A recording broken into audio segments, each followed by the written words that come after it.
El que no conoce a Dios, a cualquier santo le reza. Seguro que cuando nos toca pensar en una escena memorable que incluya lip sync, todos pensamos en Tom Holland y en lo que hizo con Rihanna y Umbrella. Pero hay una película que tuvo una mucho mejor. Hablemos de The Skeleton Twins. Una historia que los tiene a Bill Hader y a Kristen Wiig como dos hermanos mellizos con algo de depresión que salen adelante con un poco de humor ácido y porque se complementan muy bien entre ellos. Hablé con su director, con Craig Johnson, sobre cómo fue hacer esta película que me gusta muchísimo y por supuesto le pregunté por el momento Nothing Gonna Stop Us Now. We now return to Mira Akien and Contre with our latest interview. I've always liked the idea of a comedic actor sort of repurposing themselves. For some reason, I find that comedic actors are good at transitioning into drama. And it doesn't actually work so well the other way around sometimes. Yeah. You read Marley and Me? Yeah. Sad. Why is it sad? You don't know what happens? No, that's why I'm reading it. What, does the dog die at the end? No, I'm not saying anything. Look how much I had left. When I was working on the script, I knew I wanted comedic actors. Take Kristen Wiig, like her Saturday Night Live characters are hysterical, but I find that most of them have this kind of sadness within them and this longing within them and this poignancy within them. And Bill was a revelation to me too. Bill was not on my radar so much when I was casting the movie, and I credit our casting director Avi Kaufman for saying, "Hey, you got to check out this guy Bill Hader," because she'd seen him in and actually a table read for a drama with like Greta Gerwig, Paul Dano, and Kate Winslet, and Bill. And Avi said that Bill was just more moving and dramatic than all these other actors, and I was like, "Wow, okay, I'll meet with them." I knew that it was darker material, but it was really about, at its core, I thought funny people, characters who were funny, but they were so encumbered by their depression, by their issues, that the humor that they had within them wasn't coming out, and they needed each other actually in order for that humor to come back out, because they always brought it out of each other. We're trying to get pregnant. That's great. And you say we are because it's not sexist that way, right? That's what you told me. Yeah. I can't wait to be the creepy gay uncle. There was a lot of improvisation in the movies. I mean, once we had Bill and Kristen, and then actually Luke Wilson was an A+ improviser. He was incredible and kept cracking Bill and Kristen up. I just, as a director, part of my job is recognizing what you have and letting it grow and blossom. And with 3 world-class improvisers, I was like, listen, I feel free, like kind of go off riff. You guys know the characters. There's times when I really wanted us to stick to the script, but certainly in that dinner scene, they were riffing a bit.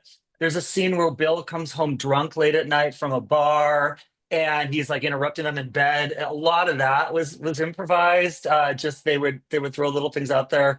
The hardest part was Bill would crack up a lot, and so we would have to like make sure we redid it. So we had all of our takes. And then some things were actually in the script. I knew there's a scene in the dentist's office where they get high on nitrous and start cracking each other up. I basically just wrote that they get high on nitrous and kind of crack each other up, and then said, "Listen, you guys, I go forth and conquer. Try to crack each other up." Might have been my direction, but also, like it's childlike. It's like you're reverting to when you were little kids. I wanted a childlike quality to it.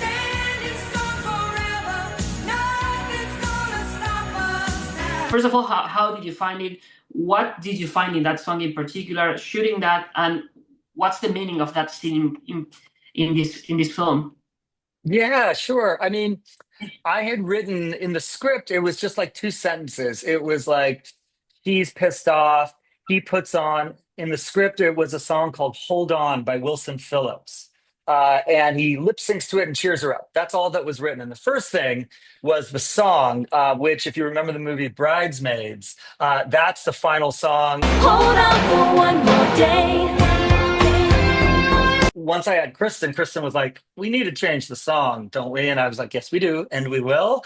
So I had a mission. I had to find a song, and I wanted it to be something. I mean, they would have been children in the 80s and young teenagers, and so I wanted to pick kind of an 80s sort of hokey love song or ballad. That it's one of those songs that we all was like, oh, this is just like a cheesy pop song. But if it came on and you were driving at night, you'd crank it up, you'd sing along to it. Good karaoke song.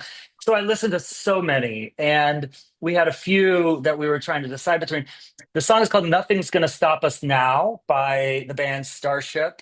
And what made that one be the one was that it was a duet.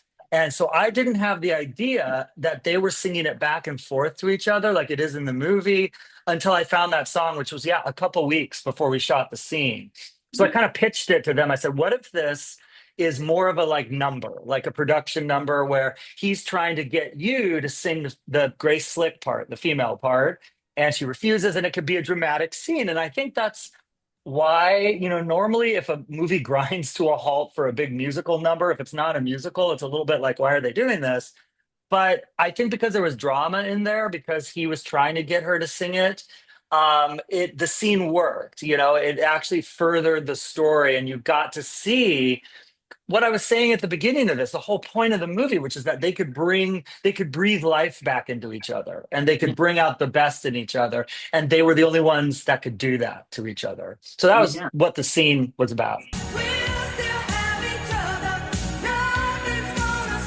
I knew at the very end, I wanted it to almost feel like a music video. So at the very end, like we're almost like pushing into them, and Bill's doing his little, like he's on a microphone and We Are the World or something. But it was such a group effort. We didn't really rehearse it. We just kind of did a brief right before. Okay, here are kind of the fun beats, but let's have fun with this.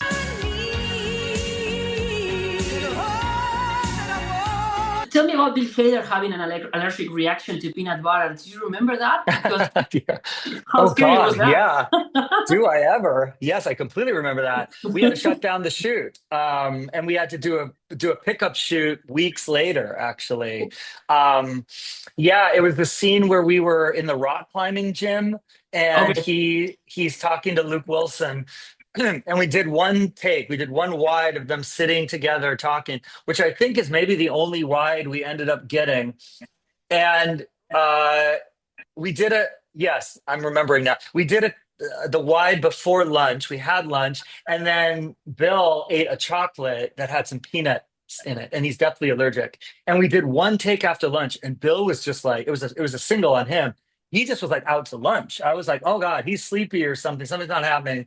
And so I called cut, and I was like, Bill, we should go again. And he was like, I think I need to go to the hospital. I just ate a peanut and I am feeling it, and I'm deathly allergic. And so we were like, yeah, holy shit. And so we just rushed him to the hospital.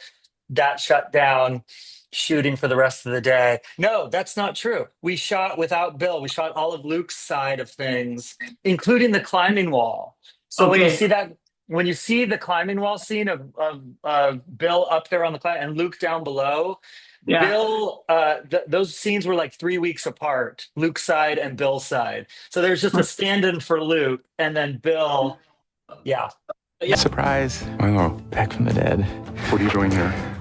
We had a scene. Actually where we followed them coming back after the bar they were in, and they start making out on the bed. And it was fine. It didn't not work. But then when we were editing the movie, it just felt more efficient to just leave them in this moment of like, I think they leave in this moment of the bar. It's like, oh, are they? And then we cut away. You're not sure. Cut to morning after. It's just, to me was more efficient storytelling. We didn't need to see that, we knew they had chemistry from the bar. I didn't need to see a double beat of any physical chemistry. The story didn't need it. Yeah. Should have a dude's day. I think your version of Dude's Day and my version are totally different. Awesome. So why do you think we like this movie so much? Oh gosh, I mean, that's a big question. I can answer it just in what I've observed. It means a lot to a lot of people. It is the movie I've done that has the most reaction to me when people come up to me and they learned I directed that movie. I have so many people that say that movie means so much to me. It touches people. I think because it's very humane. It's very relatable. We're all stumbling through life. We're all struggling in our own ways. We all had dreams that we feel maybe didn't quite come true, but here we are. And you wake up, you put one foot in front of the other because that's all you can do. That's sort of what the movie's about. But you do it with a sense of humor. You try to find your people that bring out the best in you. It's just human. It's and that's what I like about it. That's what I was reminded of when I watched it, that I think and people feel a real personal connection to it, I think, for that reason.